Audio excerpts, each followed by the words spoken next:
It's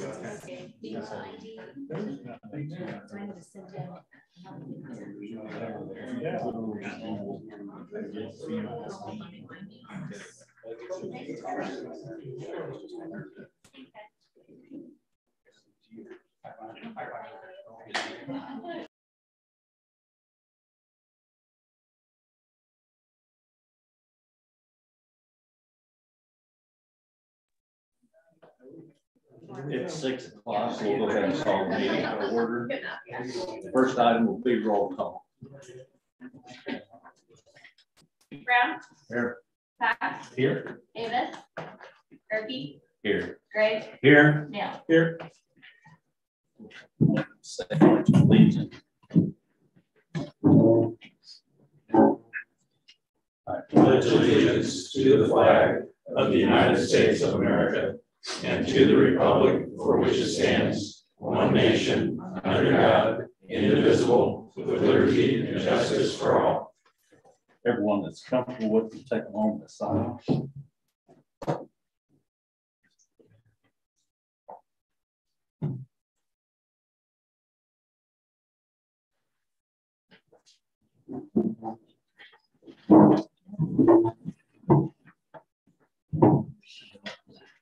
We'll take a motion to approve the agenda. So moved. Second. All in favor, say aye. Aye. All opposed, same sign. Everyone's got a copy of the previous meeting's minutes. If there are no additions or corrections, they'll stand approved as presented. Now it's the visitors. Katie, would you like to do that? Give them a best shot. So we've got Matt Kowalski, correct, from the fire department, Java or Mike DeHaven from the county. I'm sorry I did not get your name.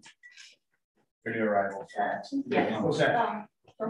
John Clark. Yeah. Okay, I've got John Clark and his girlfriend. I'm sorry, I haven't got her name. Derek from the police department, Mike Simons from the county, Matt Long from the county, Scott Sorry from the county, Brian Morley from the county, Faith Bemis is in the back, Brian Morley's wife, Ashley, Ryan Shelton, Bobby Sheever, I'm sorry, what's your name? Daniel Shaw, Sedalia Fire. Daniel Shaw, Dr. Gus, Matt Irwin, the fire chief.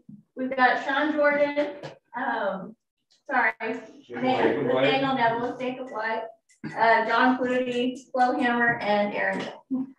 Good job.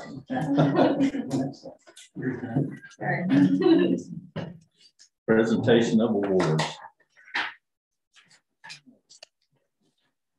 Work through this with Katie. We've got a lot of stuff to hand out.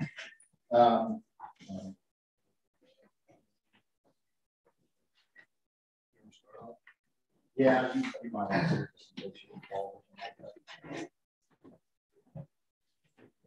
My name is Flo Hammer. I'm Battalion Chief of B Shift, and last year we had a baby was born in Sedalia, so we're giving away the New Life Award. It is a delivery of a baby on duty, so that goes to Mike Hughes and Aaron. Good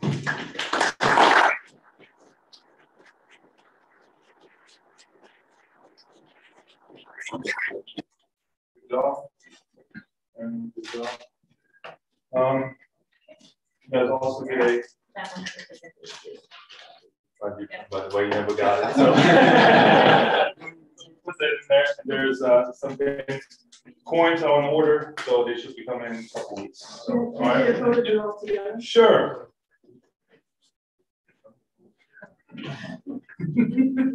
I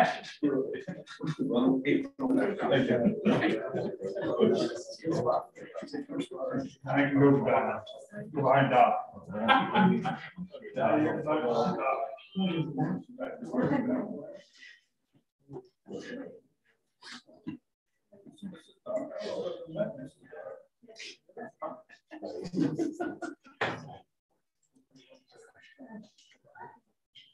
Good.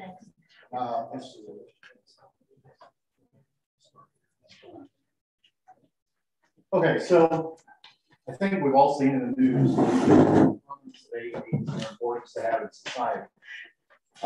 What we saw with was it DeMar Hamlin, the Buffalo Bills safety, recently kind of got AEDs in the news, and they've been in the news ever since.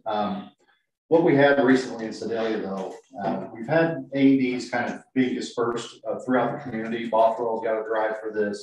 We've got some off the grants. We have our own fire department, of course, has some law enforcement. They're pretty ubiquitous. What we had happen, though, was a perfect confluence of events, equipment, and responders. All the right people showed up and did all the right things. An AED was in place, good CPR was in place, and the system worked perfectly, absolutely perfectly. So I'm going to start with that and give everybody here.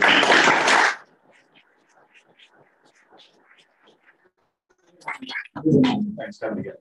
So tonight I want to recognize all the different services. I can't say much about the call, and some of these other guys don't have to worry about HIPAA, but I do, and you guys know. So, like I said, this was a recent cardiac arrest in public. Everybody showed up from all of these different agencies and did just an amazing job. I'm going to start with fire. Yeah.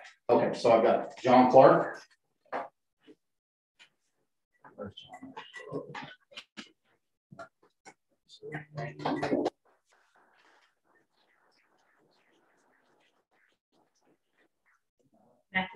Oh, Matt Walker.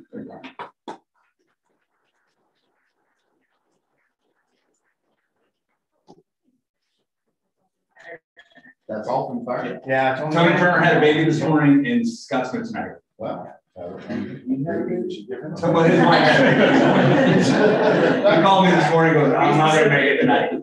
So, PD Garrett Song.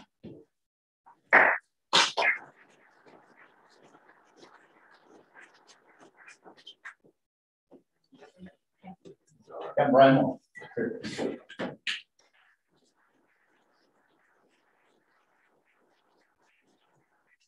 Okay. Let's see. That leaves our guys. And I think everybody here. Shebert Shelton. Okay. Also, our crew that showed up on scene eventually, and got the save and took him to the hospital and finished out the job that everybody else started so nicely. Like I said, it's just, you couldn't write a script this perfectly. So I want to thank you all, our crews, the hospitals, the law enforcement agencies. Nice job, everybody. So for our crews, that is Ryan Shelton and Bobby Sheep.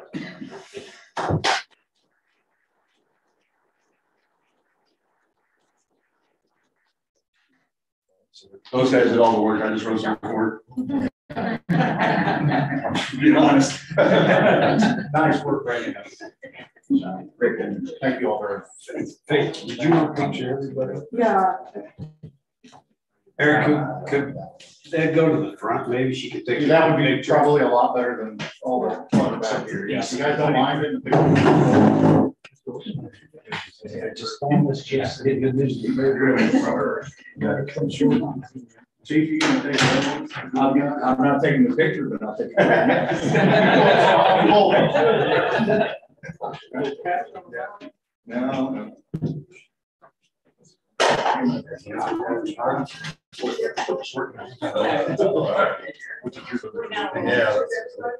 If that's okay. Yeah. Oh yeah, you're in on. Sorry. Comes with pen. Is that everybody? I'm going to be the short guy in the back behind everybody, right? I don't know if that's possible. I'm definitely next to you. Let's put the tall people back. Short guys. Yeah, there we go. Let's stagger. That looks. Brian, stand up. Oh my God. All right, here we go. It looks good. Thank you very much. Thank you.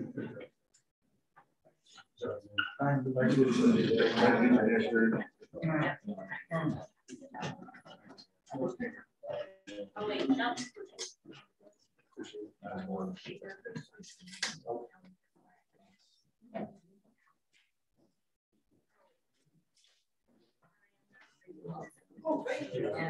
That's all I have.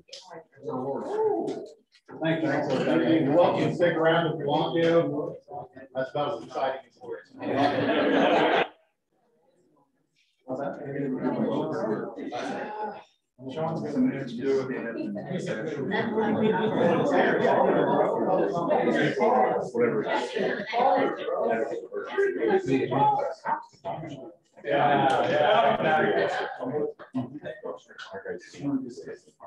Oh, thank you.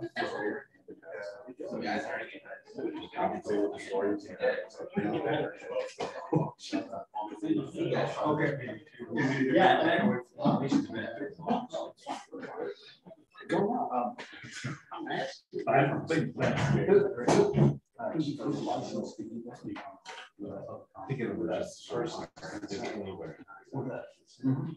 You're on the dice a little bit. I'll just stick around. I think it's Yeah, the it's next thing. Yep, Yeah. next one. For those of you who don't know, Chief Irwin, Matt Irwin was everything. It is. Try talking and. Yeah, Chief Irwin, this is our board of directors. Hi, everybody. I recognize both of you. Basically, all I wanted to say is that Thursday night of last week, we had a fire call over on Olson West, over on Olson Road. Okay, it was an elderly female, accidental fire. She caught her apartment on fire. So, problem is she does have some issues, cognitive thinking, those kind of things. But she answers all the questions right, so she can't be transported to the hospital. She can't be arrested. We can't do these type of things. So we had an older lady with no place to go.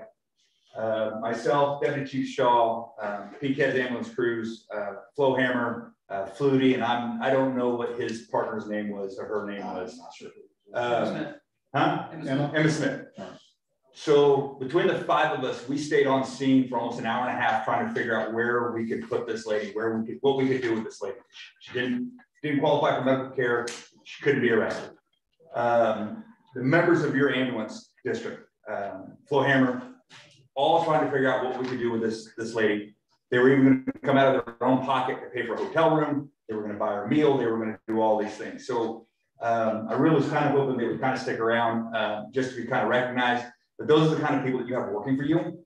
And they are top notch. They are above board, the best guys that we've worked with in years. So I just want to let you guys know the quality people that you guys have working for you.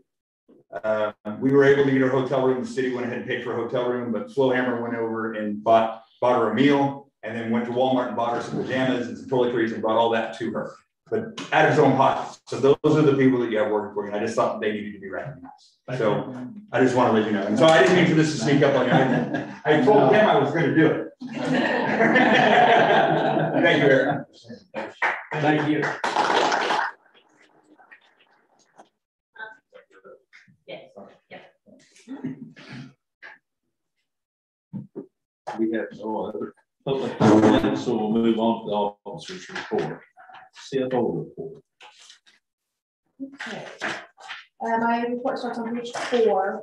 I did want you guys know we did already get the engagement letter for the audit, so she'll be starting that a lot earlier than in the past. So early February is what we're hoping for. Page 4 is the EMSNC billing report for the last 12 months. Page 5 is kind of the overview of the year. It shows our primary payer mix, net collection percentages, cash per trip, and then you can also see the gross charges and contract amounts, net charges, all of that. So our net collections overall for the year were 58.1%. So that's where we sit. That's quite a bit higher than it was last year. The net collection percentages, so Medicare we're at 99%, Medicare Advantage 89%. Those two are really good. And then it goes down from there, except for other government payers, which is generally VA is 90%. So any questions on any of that? The rest of these pages here, 6 through 8 is just the details of all of those items on page 5. Page 9 is your accounts receivable, aging by payer and category. And those do not include what's in collections. So those are separate from, these are just usually You can see there are some over 180 days, but very few, usually about 3-4 months, and they fall off here. And then the last page is the accounts receivable reconciliation report. Any questions on any of that? TPL. Third party liability. So that's like auto insurance, work comp, those kinds of things. Thank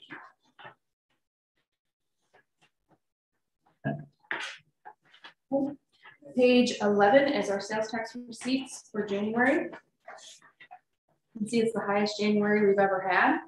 I'm not overly optimistic about that, because if you look at 2022, it was down, down, up, down, down, up, down, down, up. So I think this is our up because of the due date changes. I can't get the details right now. I'm working with the Department of Revenue to get back into that portal. So as soon as I get the details, I can look a little bit more. But 16% for the month and $42,309.67 is the amount that it's up over last year. Any questions on that? Okay, page 12 is the bank balances. You can see there the treasury note you guys approved last board meeting was done. So there's just $505 left in that insured cash account, and the remainder was put into a treasury note. This $252,000 is what we paid plus interest receivable. And then that was $262,000 of bonds, or their notes, I'm sorry, treasury notes.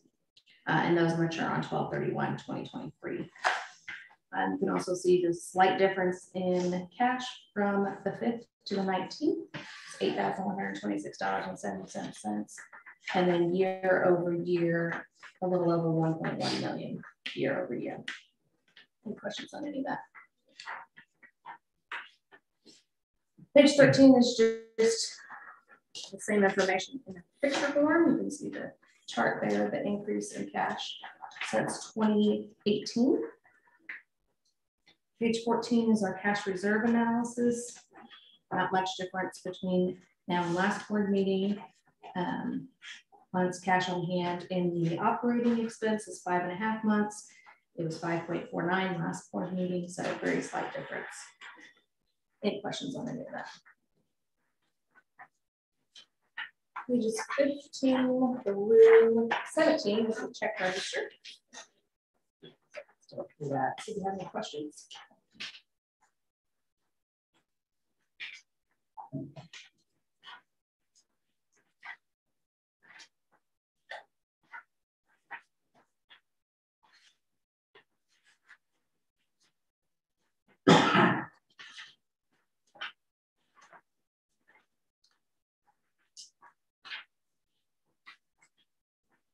There's no questions on that. The next page 18 is the bills that are currently due, and the details are on page 19. This is about the one meeting a year that we have just a few bills. So any questions on any of those bills?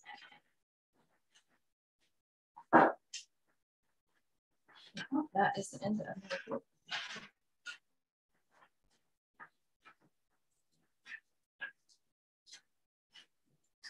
Any questions for Jamie? I'll take a motion to approve payment of outstanding bills. So moved. All in favor, say aye. Aye. All opposed, same sign. Did you have anything else you wanted to add? Just a couple quick little verbal FYIs. Last week went to a couple meetings. One of them was with our Ambulance District Association of Missouri at the Adam Ward organization. It was a great meeting up in St. Charles County Ambulance District hosted it. Talked about a lot of legislative issues and concerns.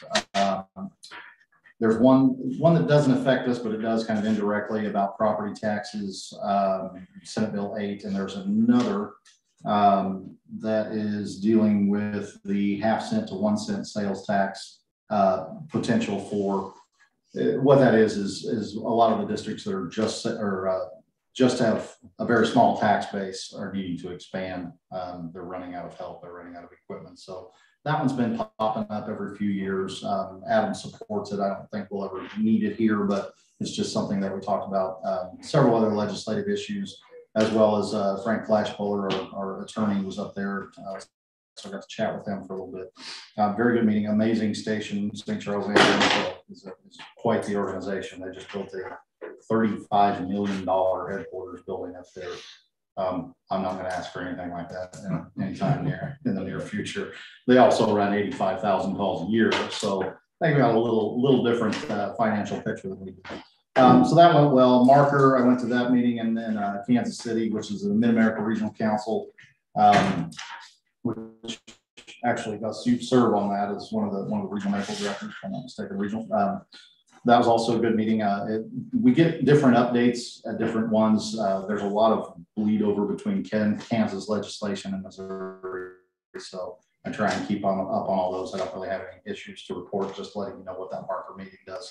Those are monthly. I don't make every one of them. You can tune in. They had a Zoom option during COVID, but I kind of like to get up there because it's good to find out what kind of training is available. Mark actually I don't say donated. They provided a grant, which gave us our first set of radios around here. So that was one of the benefits of being a Mark member is collective purchasing, grants, training, all kinds of benefits we can get from them, and just the collective wisdom of the group. We've got 3 or 4 medical directors, I think, that are involved in it. It's good stuff. So went up there. Let's see. Just to update you guys on what's going on. Jamie's been moving forward with some billing stuff. I'm not going to steal her thunder there, but in light of that, we're looking at some of the room that we have here, and we're already kind of on top of each other. So we're trying to do a little bit of the cup game, the shell game here. We're probably going to move Mr. Newsom over here and bring Justin back across the street. That will help Justin do a little bit more management with his FTOs and some of the people who do education. And Ryan's going to be over here neck deep and billing stuff here, getting wires and so forth hooked up anyhow. So hopefully that'll give him a little room to spread out. If you've ever been in the office over there, it is. He's popping his seams in his office. He's already pretty crammed in there. So doing a little moving around the station, long story short. We're still working on our service updates for our inspection book. Our service inspection and our training entity inspections are both due this year. So that will be going on for probably the next 3 months. We're going to be very deep into that, updating everything. We're inspected every 5 years. There's usually a midterm inspection. They didn't do that this time with COVID. So we're having to update a whole bunch of paperwork for the state. So I'll be taking care of that here in the next couple months, like I said. We're still continuing the continuum setup for Elite. That's our analytics software. So I'm hoping to have that done hopefully by next month, maybe the end of next month. We'll have some at least some examples of some good reports to give you guys.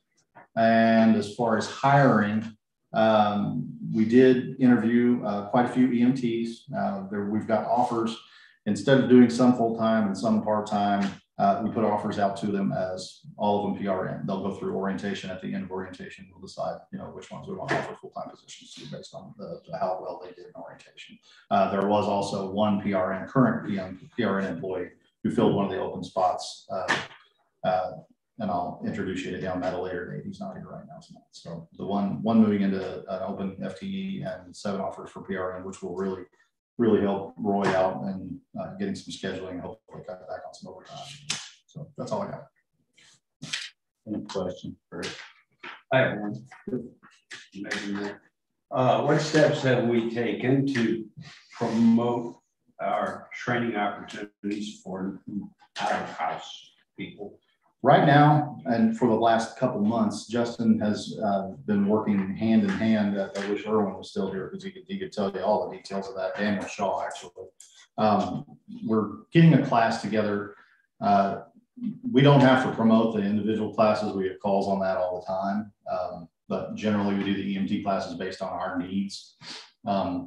It's kind of both right now. We have the needs for another class, so that's in works. But we will probably end up doing 2 of them, possibly even consecutively. Justin has been working with Sedalia Fire. They're going to have a large enough group that I think they're going to fill up an entire class by themselves. So, but we don't reach out to other ambulance districts or anything like that. We get calls. I mean, I communicate with JCAD is probably our nearest training entity that does that stuff. I think they do them every once in a while down in Warsaw, but they kind of do it based on needs as well. JCAD, we reach out to them, but we get constant phone calls on it. You know, it's just it kind of sells itself. The only problem is there's only so many openings for insurance. Yeah, but like I said, we've got at least one class full, and probably easily fill up 2 of them this year. So yeah, that's what's going on. Thank you. You're welcome. Any other questions? Now we'll move on to unfinished business for covering replacement. So we put in the budget $30,000 to replace the floor covering in the bedrooms and the offices and the hallway and that main area there, that high traffic area. I don't know if you guys have seen that, but it's the original that was put in there, and it's carpet and it needs to be replaced. We've tried cleaning it. We clean it every year. This last year, it didn't do any good to clean it. It looked worse after cleaning. So I got some bids in the budget process for a couple different places and a couple different items. So I just wanted to know what you guys wanted to do. If you want to put out for bid for the process, and we need to get bid specs ready then for you guys for next board meeting to get that put in the paper so we can get this kind of ball rolling. So I have bids from Dugan's and Carpet Plus so far, but I'm sure they'll be glad to rebid that. I'd like to see at least 3 bids. Okay, we'll get some bid specs together. You're definitely going to carpet again in all those areas. No, Oh. we're going to go with a hard surface in the high traffic areas. There'll be carpet in the bedrooms and probably the offices as well to kind of keep the noise down, because it's going to get really loud if it's all hard surfaces, especially in the bedrooms. It's going to get really cold too. So that's what we have here is both Dugan's and Carpet Plus both recommended vinyl plank in the high traffic areas and then carpet in the offices and bedrooms. They kind of pushed for the same carpet squares we have, but it didn't really work out for us to have carpet squares because we have way more that needs replaced than there's carpet squares. So we're probably looking at just regular carpet, just commercial carpet. So it's cheaper than the carpet squares. And then the laminate, I wasn't real keen on that, but he said this is super good laminate that's really thick and durable. So he had brought us some samples too, and it was very good. So that's probably what we'll write the bid specs for, unless you have any other ideas. Is the laminate plank in high traffic areas and the carpet for the rest of them. The one thing that we will have to get besides these bids is these don't include moving the furniture in and out, and then we'll have to coordinate that as well because there's so much in there that's going to have to be moved in and out when this gets done. So we'll get some bid specs put together. And we'll have that at the next meeting. I will attend to. Yes. Okay. Any other questions on the floor covering? Not, since we have no new business, I would take a motion to bring in closed session pursuant to RSMo 610.021 sections 1 and 2. So moved. Second. All in favor, and that'd be roll call.